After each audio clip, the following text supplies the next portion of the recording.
negócios que começaram como bicos. Agora, o curioso é que, embora as pessoas tenham se envolvido cada vez mais em alguma forma de correria lateral, digamos assim, por séculos, essa prática vem ganhando muito destaque, principalmente nas últimas 2 décadas. Desde o advento da internet, milhões de funcionários de horário comercial, digamos assim, começaram a dedicar o seu tempo e recursos extras para ganhar dinheiro por meio do que nós chamamos como bicos. Em inglês temos side hustle, também temos gig, que até origina a gig economy. Agora, o importante é que, de acordo com a pesquisa da Bankrate, quase metade, 50% dos trabalhadores em tempo integral participa de alguma forma de algum bico fora do seu emprego tradicional. Agora, Maurício Santucci, a minha pergunta é, será que isso realmente funciona? Será que não tem aquela fala que quando você faz mais de uma coisa, você acaba não fazendo nenhuma coisa bem? Não é assim? Tem um pensamento legal do fundador do BNI, né? Que ele fala que é melhor você fazer 1000 vezes 6 coisas do que fazer 6 coisas melhor. Fazer 6 coisas 1000 vezes do que fazer 1000 vezes 6 coisas. Exatamente. Mas se a gente for pensar que lá nos anos 80 o Gardner ele revolucionou aí meio que o mundo com essa história da inteligência múltipla, né?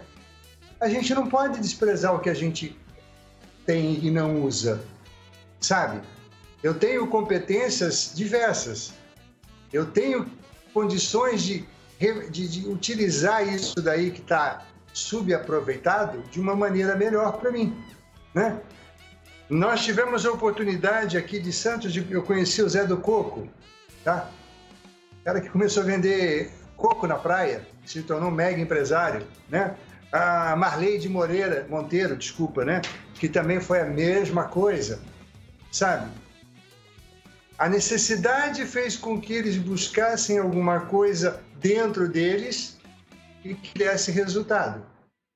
Muitas vezes eu estou na minha jornada de trabalho, deu 18 horas, eu fecho lá minha gaveta, né, minha mesa, e eu tenho condições de produzir muito mais numa coisa que me é satisfatória, numa coisa que me é prazerosa, né? E que eu não posso desperdiçar isso. Eu posso estar pintando, eu posso estar escrevendo, eu posso estar tocando um instrumento, eu posso estar transformando vidas através de um trabalho voluntário, não sei, né? Mas nós não somos seres únicos e exclusivamente monocompetentes, sabe? Algumas coisas nós fazemos muito melhor que os outros e que as outras coisas que eu faço. Mas eu não posso única e exclusivamente me fechar num quadrado só. E na verdade cada vez mais os quadrados ao mesmo tempo se apertam e se fundem, né? Porque hoje em dia não tem mais uma divisão clara. Hoje em dia quem trabalha numa área também faz outra coisa. É muito comum você conhecer vendedor que na verdade é empresário, que também é técnico de computador, faz um monte de coisa. Mas aí, seu Ernesto, eu levo a conversa um pouco para você que é da área de tecnologia. Quando a gente começa a ter uma abertura tão grande assim de assuntos, de temas, algumas pessoas mantêm aquele pensamento de que a pessoa não consegue focar. Qual que é a sua opinião nesse aspecto? Fazer mais de uma coisa é bom para aproveitar as múltiplas inteligências, como o Maurício Santucci falou, ou realmente o ideal é ignorar esse bico e focar numa coisa só? Eu acho que, primeiramente, a gente tem que entender que toda empresa nasceu pequena. E quase poderíamos dizer que toda empresa nasceu de um bico, de alguém, né, que teve aquela iniciativa, começou a pensar numa ideia nova, viu que aquilo lá tem mercado, que então ele pode ganhar alguma coisa com aquilo, e aí ele começa a fazer, vai dando certo. O exemplo são essas startups aí que estão nascendo aos montes, e vai crescendo, e depois que embala, aí vai arrumando um estabelecimento para tocar um negócio, vem sócios, vem clientes e vai crescendo. E a gente, se analisar cada um de nós certamente teve assim 1000 iniciativas. Eu, quando era criança, fui engraxate.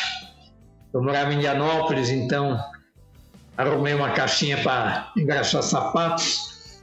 Isso quando eu tinha uns 8 anos. Eu tinha uns amigos que depois a gente resolveu ser garrafeiro, metaleiro. A gente tinha uma carrocinha, saía pela rua, ia pegando jornais, garrafas e depois vendia num depósito. E assim a vida foi indo, mesmo depois de você estudar, e depois estava ali com meu pai, que também foi um bico, vamos dizer assim, porque ele me obrigava, né? Ele derrubava a porta do quarto se eu não fosse trabalhar, de manhã com ele. Então a gente vai experimentando, e o que é importante é cada um de nós também descobrir do que gosta. Porque o mais importante num trabalho é fazer o que você gosta. E aí os bicos servem muito para te dar esse conhecimento, né? Para que você tem jeito.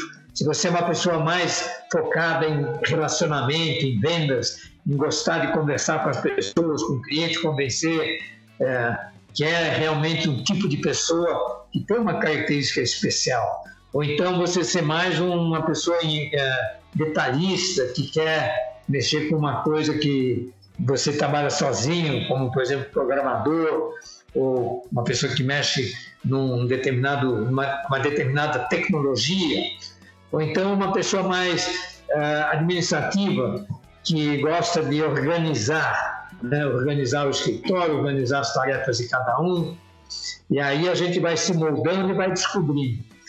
Então, na vida, eu acho que é interessante você passar por várias atividades, né? Por várias experiências, por vários trabalhos mesmo, entre aspas, por várias profissões. E eu estou passando, inclusive agora, aos 77 anos, uma fase bem interessante, porque a nossa CEO, ela saiu da empresa aí por motivos particulares, e eu sempre estava mais na parte técnica, programando, vendo o sistema. De repente, tive que me ver agindo como CEO. E eu estou tendo dificuldade, né, de comandar, de falar o que cada um deve fazer e realmente desenvolver esse espírito dentro da empresa e cuidar de cada detalhe. Então, o trabalho, ele é uma coisa que cada um tem uma vocação que é dificílimo você descobrir qual é a sua, e os bicos, eu acho que são um bom momento de prova, de tratativa, para ver se você gosta daquilo. Sim. Então, vocês que estão nos ouvindo, toda vez que você tiver a oportunidade de fazer um bico, faça. Desde você ajudar uma instituição de caridade, vender um produto, melhorar talvez até a sua casa, com algumas mudanças mais drásticas, fazendo do trabalho realmente o momento presente na sua vida. Seja um protagonista, esteja sempre fazendo algo que de alguma forma vai ajudar as pessoas, vai deixar um legado, vai gerar um rendimento para você. E aí você vai se especializando e vai gostando de várias coisas, focando cada vez mais numa determinada e vivendo a vida, trabalhando, e isso, sem dúvida, é o que traz felicidade. Sem dúvida. Aliás, Dimitrios, felicidade é um termo bem amplo, porque até o pessoal da minha geração, eu obviamente que tenho 17 anos, nasci ontem, mas assim, até o pessoal da minha geração, havia uma pressão muito grande quando a gente saía do ensino médio. porque já era esperado que nós tivéssemos um caminho específico já trilhado, ou a trilhar, uma faculdade para fazer, um curso para seguir, um interesse para ter, e hoje em dia essa preocupação meio que se esfacelou, assim, porque hoje em dia é uma liberdade muito grande, o jovem ele tem esse caminho aberto, ele pode explorar, ele não precisa ter um Waze apontando ou um pai dizendo que essa é a profissão. Agora, ao mesmo tempo, há um choque de cultura muito grande, porque os mais antigos têm aquela fala, e é aí que eu passo para você a bola, foca o seu tempo, para de ficar galinhando em várias coisas, foca a sua energia numa coisa só, assim não vai dar certo. Será, Dimitrios? Então, Badialha, aí você abriu um leque muito grande, né? Porque tem várias colocações assim a serem feitas, né? Eu, como vocês sabem, aí os internautas que me acompanham sabem, eu tenho uma visão mais holossistêmica do universo como um todo, olhando não só para o presente momento, mas olhando para o universo, para a energia, para o futuro, trazendo uma relação do que existe no passado. Pegando um pouco da minha história, assim, vendo um pouco do Ernesto, que fiquei admirado com algumas questões que ele colocou hoje, que não sabia, engraxate, nossa, catador de carrabia, brincadeira, né? Muitas pessoas pensam que uma pessoa de sucesso nasceu de sucesso com o bumbum virado para a lua, mas na realidade não é bem assim. E eu vejo um pouco tanto dentro dessa energia, né? Eu sou filho de estrangeiros, assim como o Ernesto, meus pais falecidos hoje, mas eram grego-egípcios, ou seja, meus avós são gregos, o meu sangue é 100% grego, mas os meus pais nasceram no Egito. Em meados de 54, migraram para o Brasil, e por conta de toda uma dificuldade financeira, porque meu pai lutou na guerra da Segunda Guerra Mundial, então uma série de dificuldades, meu pai e minha mãe vieram para o Brasil, e eu nasci em São Paulo, numa comunidade, uma comunidade muito conhecida, que é a comunidade do Heliópolis, né? E é uma questão assim bastante delicada. Eu vivi minha infância, né, toda na comunidade, na região lá do Ipiranga, do Sacomã, e etc e tal. E aí tem toda uma história, filho de 6 irmãos, 3 faleceram ainda pequenos. E aí eu sempre tive uma pegada, uma vontade de crescer, de empreender, de viajar, de conhecer o mundo, etc e tal. Aos 12 anos de idade perdi meu pai. Não fui ser engraxate, mas eu fui trabalhar em feira hippie, lá na Biquinha, em São Vicente, fazendo artesanato para vender aí na Baixada. Eu mudei para São Vicente na época, minha irmã mora em Santos até hoje, né? E ela mora lá na região do Campo Grande, né? E eu trabalhei muito tempo, de final de semana, né, vendendo artesanato na Biquinha. E a partir daí eu comecei a trabalhar em Santos, em empresas de fornecimento de navios, fornecedora de navios, como PH Papadax, Aliança e outras, né? Como caminhoneiro, fui caminhoneiro durante um tempo na minha vida, e aí tem toda uma história, uma trajetória, e até me tornar profissionalmente no que me tornei hoje, reconhecido internacionalmente dentro da atividade que eu faço. E aí a gente olha esse passado, e nesse passado tem essa cultura de que você vai crescer. Você está terminando o ensino médio, você tem que fazer alguma coisa, porque se você não fizer uma faculdade, você não vai ser ninguém na vida, porque você tem que ser reconhecido por aquilo que você está estudando, e você tem que arrumar um bom emprego numa boa empresa, que seja, sei lá, na época, Banco do Brasil, Banespa, Petrobras ou alguma grande companhia, e lá permanecer até você morrer, né? Porque a cultura era da eternidade trabalhando na mesma empresa. Hoje, se você pega um colaborador que vem para sua empresa e ele trabalha 20 anos na mesma empresa, no mesmo cargo, ele não tem oportunidade de negócio, porque o conceito é você parou no tempo. E na realidade, o tempo passado era diferente. Quando você traz essa realidade para os dias de hoje, para o jovem de hoje, aí eu consigo falar com uma certa, vamos dizer assim, maestria, porque eu sou pai, para quem me conhece sabe, eu tenho 6 filhos, né, ajudei a criar alguns outros, então eu tenho hoje mais velhos de uma idade, e tem as minhas mais jovens, são gêmeas, a Sara e a Sofia têm 20 anos de idade, que o Ernesto inclusive conhece os meus filhos. E, por exemplo, eu nunca tive essa pegada de chegar para os meus filhos e falar, olha, você vai terminar o ensino médio e você vai ter que escolher uma faculdade. Na realidade, eu vim um pouco na contramão de uma forma, acho que meio que intuitiva. porque eu não sabia o que fazer quando saí do ensino médio, por não ter tido um pai presente, porque ele faleceu, eu tinha 12 anos, eu tive que começar a trabalhar para ajudar no sustento da família, minha mãe e os meus 2 irmãos. E aí eu via para os meus filhos a indecisão de chegar no ensino médio e não saber o que fazer em termos de faculdade. Então, uma das coisas que eu falei, por exemplo, para minha filha mais velha, que me perguntou, não sei que faculdade fazer, eu falei, eu particularmente acho que você não tem que fazer faculdade, você termina o ensino médio e vai viajar. Passa um ano viajando, vai fazer intercâmbio, vai para fora do Brasil, né? Então, eu como rotariano e membro da ordem, nesse momento, né, eu falei, olha, vai viajar, a gente acha um lugar para ficar, vai conhecer o mundo, para que com mais maturidade você volte e decida o que você quer fazer, porque, assim, faculdade você começou e vai ter que terminar, se for o caso. E não começa, não gostei disso, tranca a matrícula, vou para outro curso. Eu tenho amigos que cursaram 5 faculdades e não terminaram nenhuma, porque ele não sabe até hoje o que ele quer da vida dele, porque a família diz que se ele não fizer alguma coisa, ele nunca vai ser nada, mas o que eu quero fazer? E o que o jovem quer fazer, às vezes, é contra os princípios do pai, porque o jovem quer ser músico, o jovem quer ser artista, o jovem quer ir para um outro caminho, e o pai é advogado, médico, um grande profissional liberal, um grande empresário, mas o filho não quer essa pegada porque não está no código genético dele. E aí você vai mais para esse universo mais energético do mundo e você vai entender que hoje as crianças, os jovens que nasceram do ano de 2000 para cá, existe vasta literatura, e aí eu desafio o Ernesto a se apegar nessa leitura nesse final de ano, das crianças Blue, Jeans, crianças Cristal, existe vasta literatura, filmes que falam sobre isso. As crianças que nasceram de 2000 para cá já estão conectados na 5ª dimensão. Nós viemos da 3ª dimensão, dessa coisa do apego, essa coisa de que eu tenho que ter uma casa, eu tenho que ter um carro. Você conversa com um jovem hoje de 15, 16, 17 anos de idade, mas ele não quer comprar carro nem hoje nem nunca. Ele não está pensando em comprar uma casa. Para que eu vou comprar uma casa, pagar por 20 anos para morar num único lugar quando eu posso viajar o mundo? Para que eu vou comprar um carro, pagar IPVA, ser multado? Não, eu vou de Uber, eu não preciso de carro.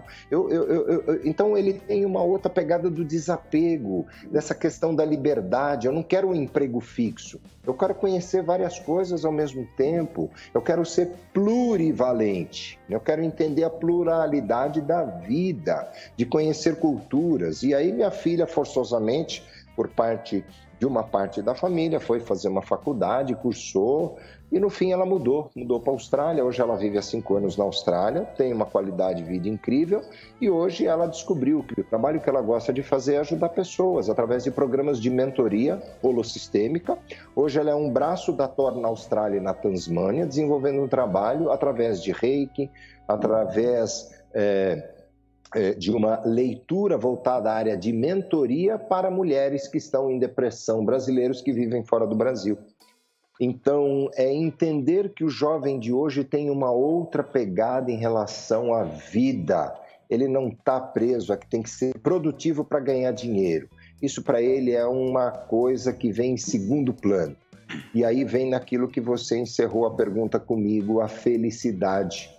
O jovem hoje está muito mais preocupado em viver uma vida mais plena de felicidade, desapegado das coisas do mundo, porque ele sabe desde muito cedo que caixão não tem gaveta.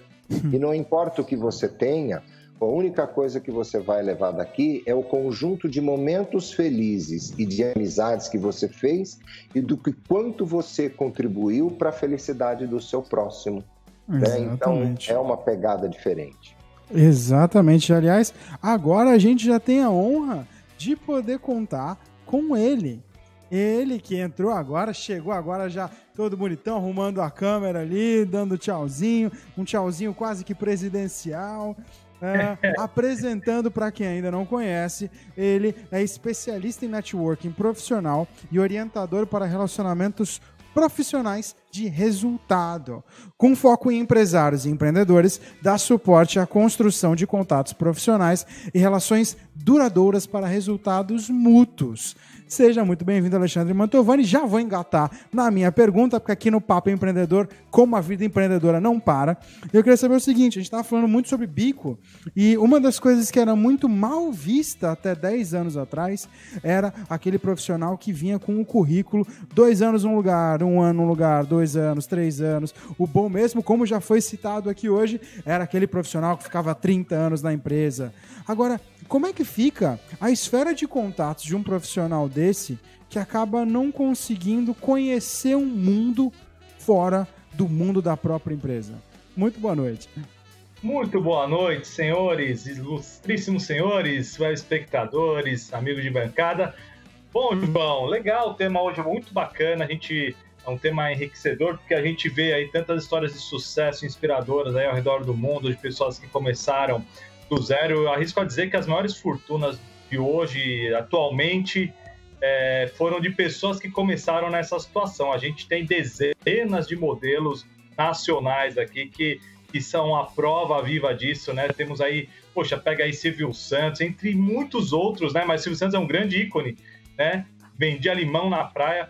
Então a gente tem aí tantas pessoas maravilhosas e sem sombra de dúvida, viu, João? Essa questão do network, né? Da rede de contatos, a gente sabe que a gente é um pouquinho das pessoas que nós convivemos ao longo da vida. Então, certamente, se essa pessoa ela fica ali um determinado tempo ou muitos anos naquele mesmo grupo, ela vai estar percebendo, talvez ela não perceba, mas que ela vai estar agindo conforme as características daquele grupo, né? Em casa, no trabalho, em qualquer lugar. Então, eu vejo que a troca, sim, de empresa e tudo é muito saudável.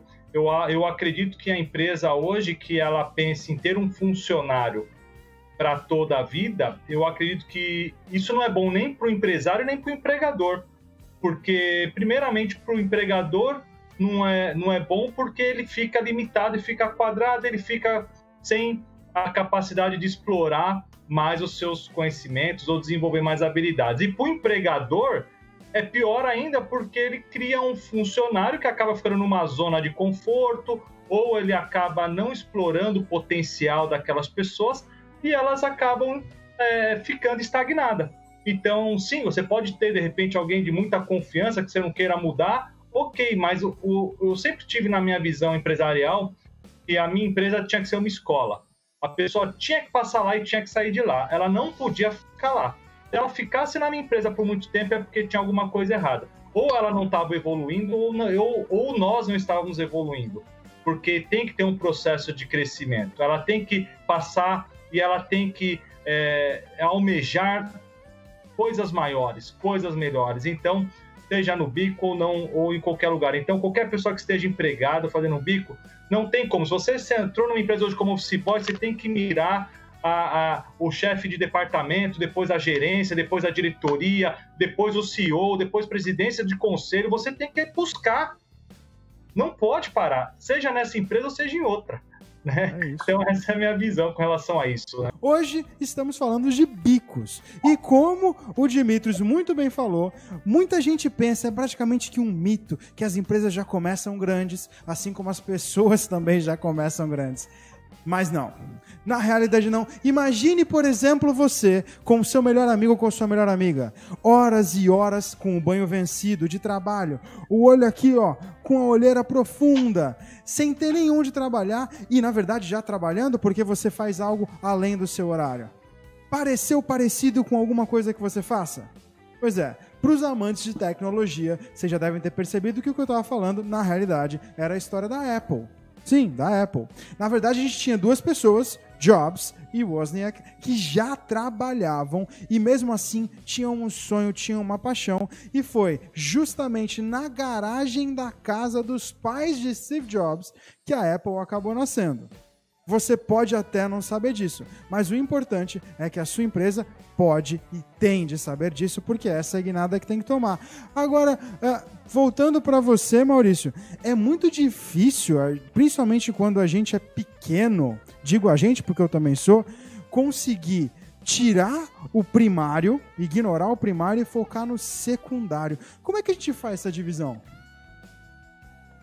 Eu acredito que parte do princípio de você acreditar em você mesmo, né?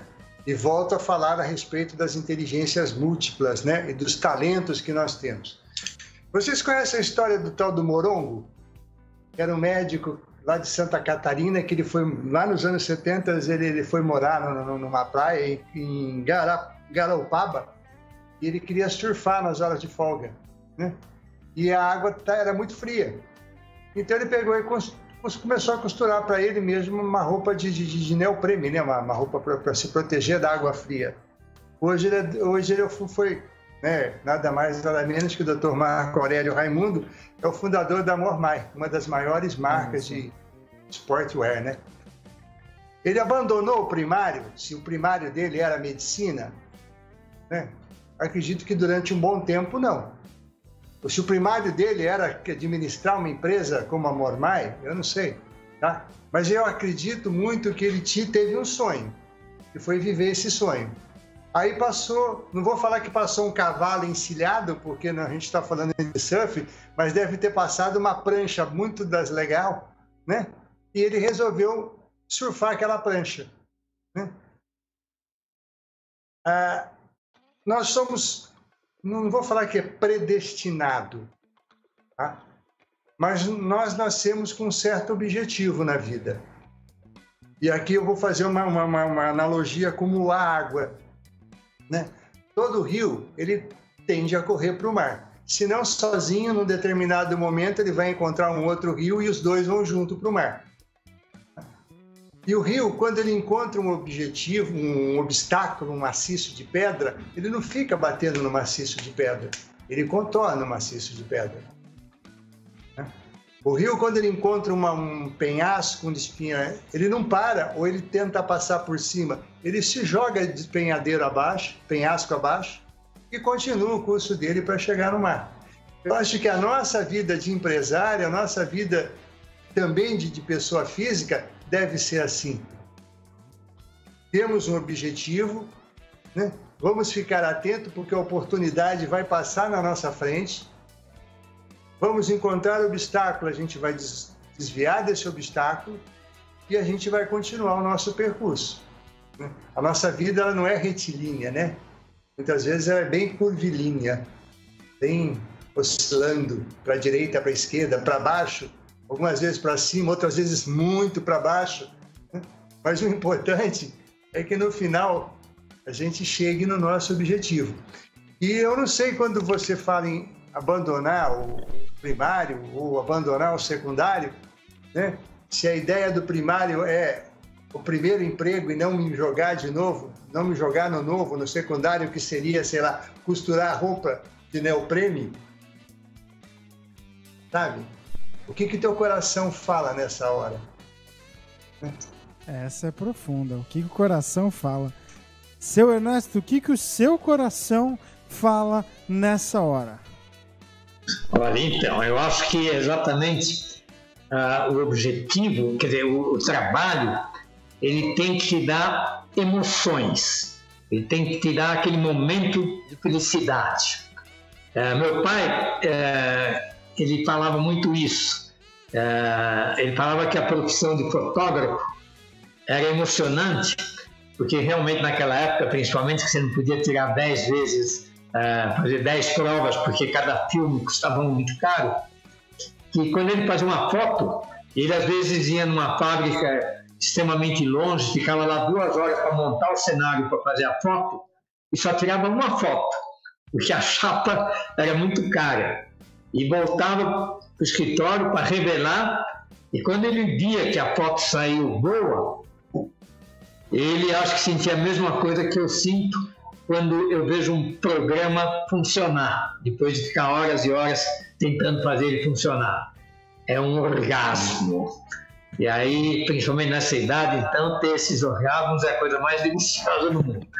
Mas esse é o ponto que a gente deve procurar quando a gente está escolhendo ainda a nossa profissão, né? A gente tem que achar uma profissão que realmente te dê alegrias constantes. E é evidente que a alegria só acontece quando há necessidade de um certo sacrifício. Então, por exemplo, a profissão de programador é realmente um momento que você está lá desenvolvendo e tem uma dificuldade, não consegue achar, testa, não funciona, tal, até que de repente você acerta lá a instrução e o programa aparece na tela mostrando realmente o que você tinha que fazer. Então, o vendedor, por exemplo, ele quando consegue fechar um negócio, quando o cliente fala, tá legal, também é aquele momento de satisfação. Então, cada profissão tem o seu. O apresentador, quando o público dá risada, quando o público olha admirado, o médico, quando consegue fazer uma pessoa ficar boa, né? O engenheiro, quando termina uma obra. São esses momentos que a gente precisa ficar medindo. Por isso que eu acho importante a pessoa ir tentando várias profissões até achar realmente aquela que lhe dá um imenso prazer. Porque você gostar do que você faz é a maior felicidade do mundo. É uma coisa que, além de provocar, fazer de você um excelente profissional, esforçado, que vai pensar bastante tempo no trabalho, você se sente bem, você gosta daquilo que você faz. E é isso que a gente tem que sempre estar mostrando para os jovens, né? E também eu acho que é isso que as nossas escolas, porque para o jovem, né, da fase lá dos 7 anos até 20 anos, onde ele está só praticamente estudando, aqueles que não estão trabalhando ao mesmo tempo, e aquela frequência na escola não deixa o seu trabalho, né, entre aspas. Ele está lá aprendendo, está se desenvolvendo, ele está fazendo uma coisa que vai lhe dar conhecimento futuro. Então, as escolas precisam pensar cada vez mais nisso, em provocar momentos de prazer, de alegria. Enquanto que, na verdade, eu ainda acho que as escolas provocam mais momentos de angústia, de preocupação, e com essa questão de ter que ir bem na prova para passar de ano, senão você vai repetir o ano. Tudo isso eu acho que faz com que o aluno não sinta muito prazer de ir na escola. Fora o que ele aprende, que não é coisa atual, que não é coisa que lhe interessa, não é coisa que ele bate papo com os amigos ou com a família, uma coisa que às vezes ele nunca ouviu falar e aquilo não tem a mínima importância na vida dele. E aí ele não continua, né, desiste e não se torna um profissional, porque na verdade todo esse processo na escola é educação. Não precisa focar tanto no que ele estuda, o importante é ele desenvolver a mente. E é muito mais fácil desenvolver a mente com coisas interessantes que ele vive, coisas do seu dia a dia, do que coisas que ele dificilmente vai vivenciar.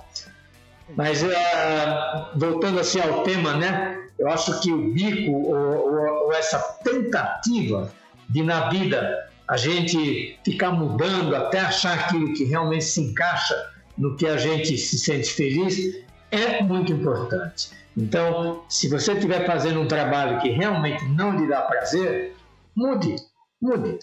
Você vai ter outros sucessos, outras oportunidades.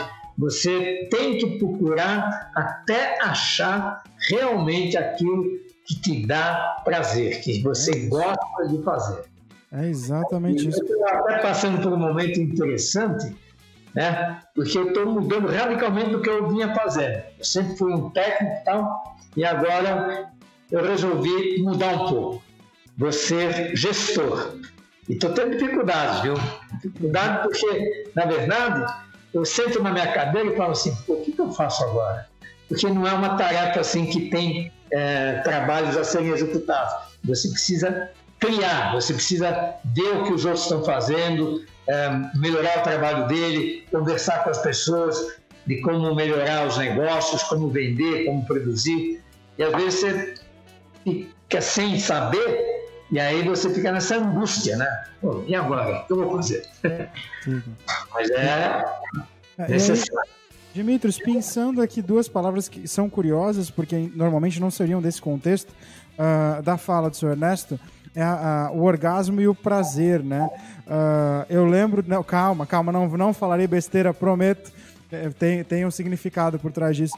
Eu lembro que uma vez pesquisando para montar uma palestra que eu fiz sobre educação, eu achei um programa do Roda Viva, se eu não me engano, com Ariano Suassuna, e ele falava que a educação tem que ser igual ao sexo. Se não tiver excitação, se não tivesse esse tesão, né, pela coisa, ele não funcionava. Eu acho que, nesse caso, o assunto pode ser transposto também para empreendedorismo e para o bico, né? Porque por mais que seja secundário, terciário, quaternário, não importa a ordem aqui dos fatores, se você realmente tiver paixão e tiver tesão, às vezes o bico acaba se tornando a próxima Apple, né? Então, na realidade, o que acontece? O Ernesto sempre deixa a gente de saia justa, né? Mas, enfim...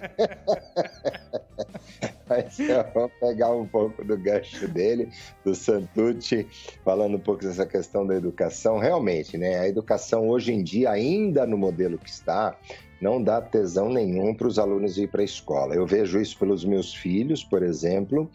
O meu menino, um deles, o Dimitri, por exemplo, num determinado momento ele decidiu parar de continuar o ensino médio, né? Simplesmente porque ele me questionou uma coisa e eu não tive resposta. Ele falou, eu vou lá na escola fazer o quê? Então, filho, é lá para aprender. Então, mas aprender o quê? A gente entra na sala, não aprende nada, o professor fica sentado, manda a gente ler um livro que não tem nada a ver, e aí vem na fala do Ernesto, não tem nada a ver com o meu dia a dia, do que eu tenho de expectativa em relação a realizar alguma coisa na minha vida, e eu vou ficar lá 3 anos fazendo o quê, pai? Pelo amor de Deus. E eu fiquei meio assim, sabe... Então, sabe, eu sou seu pai, entende? E não tem, realmente tem razão, porque não tem nada. Aí as minhas filhas, aí eu fiquei rendido, eu falei, tá, então você vai trabalhar. E ele começou a trabalhar no depósito de material de construção, como repositor e atendendo clientes, e ele se encontrou na área de relacionamento, que ele gosta até hoje de trabalhar relacionamento com pessoas. E aí ele está aí buscando alguma faculdade e tal. O que você quer fazer, pai? Não, ainda não decidi. E aí as minhas mais jovens, as gêmeas, a Sara e a Sofia, quando estavam na metade do 3º ano do ensino médio, que fizeram meio que a fórceps, né? Elas vieram para mim e perguntaram, pai, quando a gente terminar o ensino médio, você vai ficar muito chateado se a gente vai brigar com a gente se a gente não quiser fazer faculdade? Eu falei, de jeito nenhum, você que tem que decidir o que você quer fazer da sua vida, o que você gosta de fazer. O que entra dentro dessa esfera, né, do orgástico, do tesão, do prazer da vida, o que é? É quando você está trabalhando naquilo que é o seu dom, que é o seu talento, que é o seu dom de alma. E aonde eu encontro este registro? Aonde eu encontro essa dificuldade, por exemplo, que o Ernesto está tendo na relação desse novo momento que ele está vivendo? Quando eu traço um mapa numerológico das pessoas, um mapa quântico de vida. Quando eu pego um relatório de 40, 50 páginas, foi quando eu tracei os mapeamentos dos meus filhos e aí, automaticamente, uma decidiu ingressar para o universo da medicina ayurvédica, né? Desse novo momento da humanidade, do despertar da consciência em relação a conservar o seu templo físico, focando numa alimentação correta. A minha outra gêmea decidiu por quiropraxia, porque ela se identificou nessa área independente, e os conceitos são assim, isso não me interessa se dá dinheiro, mas eu gosto disso. Eu gosto de aprender alguma coisa que eu posso contribuir positivamente com o desenvolvimento da vida das pessoas, com a felicidade delas. E aí o meu outro menino, o Dimitri, esse ano ele olhou, ele falou, vou montar um barbershop. Negócio de fazer barba e cabelo. Muito estiloso, montou um Instagram, fez um curso e hoje ele dá aula para novos profissionais, para se formarem profissionais para barba e cabelo dentro desse novo style de vida, de fazer barba, cabelo, montar um espaço, e ele está enveredando. E aí ele não está preocupado com o horário, se vai trabalhar sábado, domingo e feriado, não importa. Hoje ele atende a domicílio, mas você olha para ele, ele se sente feliz, ele fala dessa atividade profissional, assim como as minhas filhas. A minha filha, eu não preciso falar para ela estudar, ela está na internet, ela foi procurar faculdade, ela negociou a matrícula dela, negociou bolsa de estudo, ela comprou livros de Ayurveda, ela está estudando em sites automaticamente, sem precisar cobrar nada. E aí vem muito na direção da fala do Ernesto e do Santucci, aonde eu quero trazer assim, quando nós direcionamos o jovem para aquilo que é a missão de alma dele, para aquilo que ele veio realizar aqui como um propósito de vida, que ficou muito em moda de um tempo para cá, não, propósito de vida, mas isso é muito mais profundo do que uma estratégia de marketing. é realmente identificar seus dons, talentos e habilidades profissionais a partir da feitura do seu mapeamento quântico de vida e apresentar para um jovem um relatório de quem ele é e o que ele veio fazer aqui, de quase 50 páginas, onde ele olha para aquilo e fala: este sou eu, gosto do que estou lendo aqui, e é exatamente essa energia dessa vibração profissional que me faz sentir felicidade. E agora eu vou contribuir com o mundo através dos meus dons e talentos, fazendo aquilo que realmente eu sinto tesão. E não importa se eu vou ter que virar à noite para fazer isso ou quanto efetivamente eu vou ganhar de dinheiro, porque o dinheiro será sempre consequência daquilo que você faz com dedicação, com amor acima de tudo. E é isso que não nos ensinaram na escola. Você tem que estudar, isso que o Ernesto falou, uma fala muito rica. O jovem entra numa angústia porque ele tem que fazer a prova, tem que tirar nota porque tem que passar de ano. Cara, eu não preciso ter que fazer a prova. Na realidade, o meu ensino durante todo o dia já é uma prova de aprendizado e conhecimento, é um processo de evolução, porque eu gosto disso que eu estou fazendo e a aula é interativa com o professor. Agora, o professor finge que está ensinando, o governo finge que está dando educação e o aluno finge que está aprendendo. E está tudo certo. Exatamente. Agora, Ale, uma coisa que foi falado aqui, que eu acho que é muito real, hoje em dia o processo acadêmico de escolarização e não educação, que a gente fala errado, cada vez mais se torna oficialmente desnecessário. Mas, querendo ou não, acaba sendo um norte para muita gente. Para esse pessoal que, assim como Bill Gates, assim como Steve Jobs, assim como Mark Zuckerberg, não realmente trilharam um caminho estritamente acadêmico, unicamente acadêmico, como é que a gente pode ajudar para nortear o caminho deles? Olha, é uma boa, excelente pergunta, né, João? Eu não sou da área de educação, mas eu posso dizer, como se estivesse falando, para o meu filho, que tem 3 anos, eu certamente vou ter alguns questionamentos no futuro. Eu acredito que, primeira coisa, assim, a escola, sim, concordo, há alguns assuntos, temas que não são, nós nunca vamos utilizar, a gente vê, todo mundo aqui estudou, a gente hoje não utiliza praticamente nada do que aprendemos, porém tem outros ganhos, tem outras coisas que podem ser realmente muito importantes e que nós pais, a gente vê ainda durante a pandemia, pelo menos, a dificuldade que os pais têm de ter que trabalhar, principalmente os pais com adolescentes em casa, crianças menores, as dificuldades que eles estão tendo de ter que conciliar trabalho com educação e lazer dos filhos na residência. Então, eu acho que é uma tarefa de muita responsabilidade que eu, particularmente, prefiro repassar para um profissional. Eu jamais arriscaria, no meu caso, eu deixar para que eu desse educação. Agora, outra questão, acho que é observar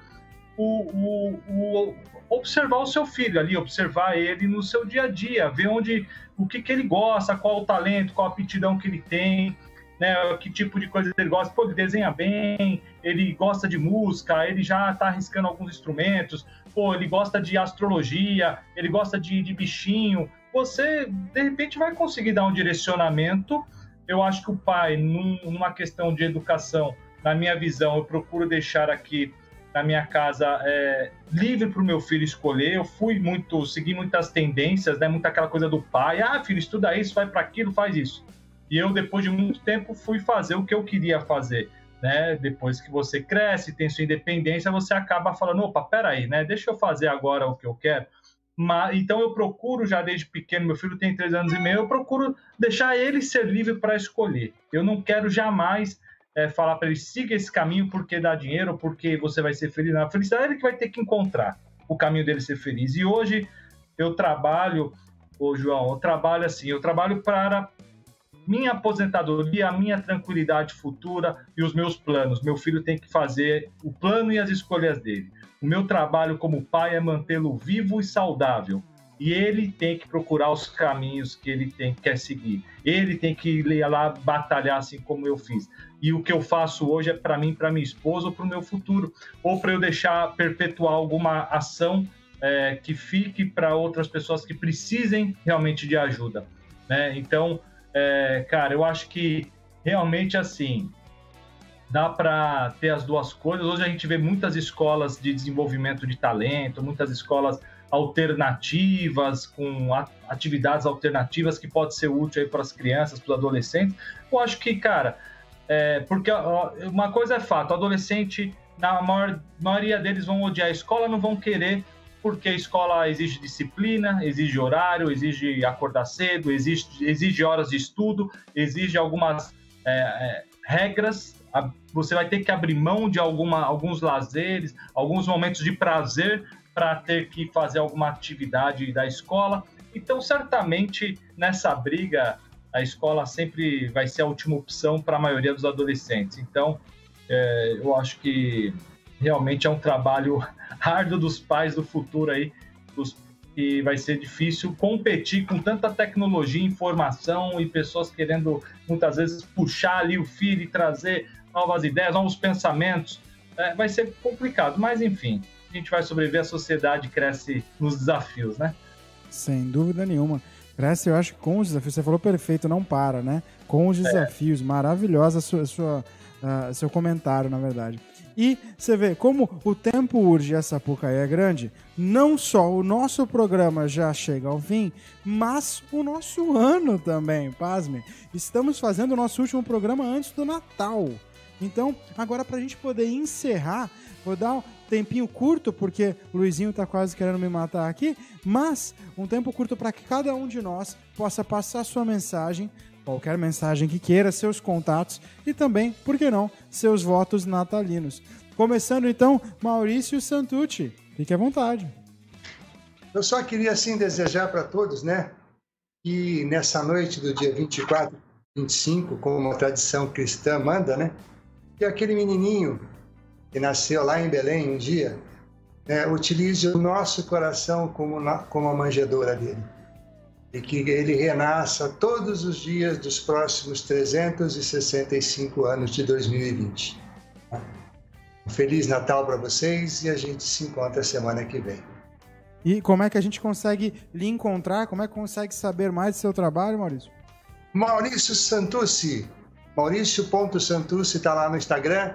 Instituto Potentiate, www.institutopotentiate.com.br, né? Ou até no 19 988 18 99 41. Você vê que membro da bancada pronto, preparado, tem até o número, o telefone aqui, ó.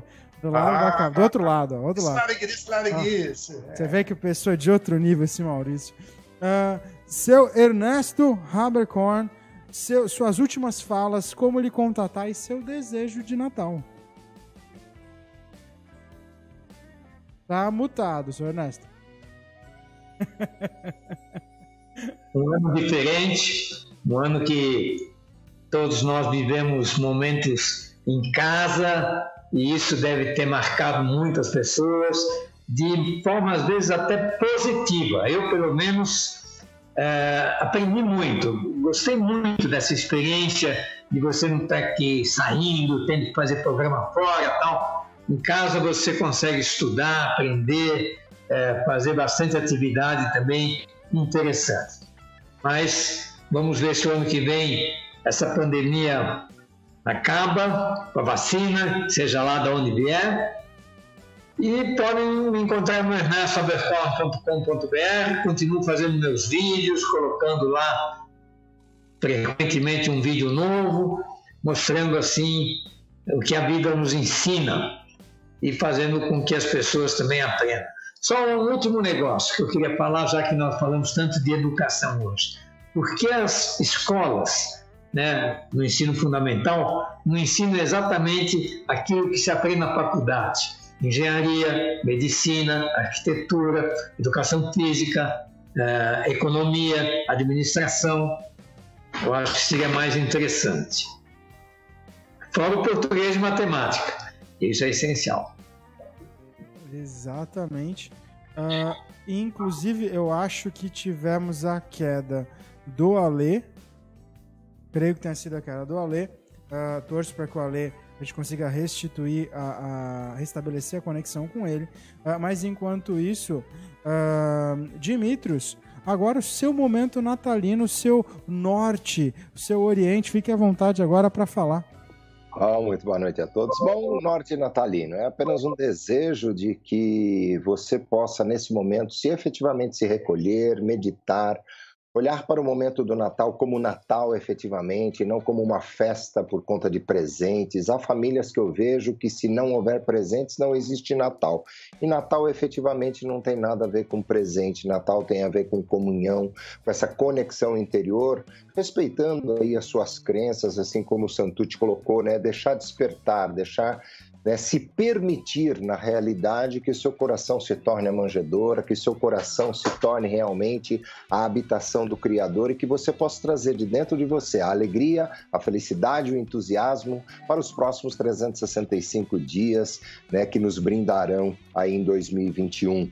Lembrando aí, só reforçando que esse momento de pandemia ainda perdurará, aí por Ernesto que falou que termine logo, mas, Ernesto, isso ainda, e a todos que estão nos ouvindo, isso ainda irá nos permear até dezembro de 2021. Nesses momentos de pico maior, pico menor, independente da vacina, nós estaremos entrando em lockdown, saindo de lockdown, até que o ser humano realmente aprenda o que o universo deseja que ele aprenda.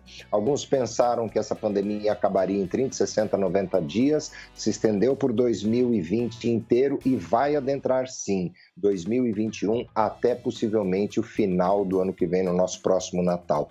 E a tendência é começarmos a nos reestruturar efetivamente a partir de 22, um crescimento muito grande, embora 21 será um ano de grande prosperidade, grande riqueza financeira. Quem quiser conhecer um pouco mais do meu trabalho, dimitrios.com.br ou então no Instagram, dimitrios.oficial. Temos um canal, uma série de vídeos. Todas as quartas e quintas-feiras eu faço uma breve live de 15 minutos ou de 30, entrevistando alguém de renome ou trazendo alguma informação importante. E aquele que quiser conhecer um pouco mais do meu trabalho, na semana que vem, dia 28, segunda-feira, das 19h30 às 21h30, estarei fazendo uma vivência sobre a energia do dinheiro para 2021. Tem um valor de inscrição simbólico, qualquer pessoa pode participar e as informações estão todas lá no meu Instagram e nas redes sociais. dimitrios.oficial. Gratidão a todos e que seja um Natal abençoado com muita sabedoria. Nós que agradecemos e que assim seja, sem dúvida alguma. Bom, se fosse para resumir o nosso papo empreendedor de hoje, a gente basicamente falou que transformar uma atividade secundária em um grande negócio não significa que você precisa largar o seu trabalho diário.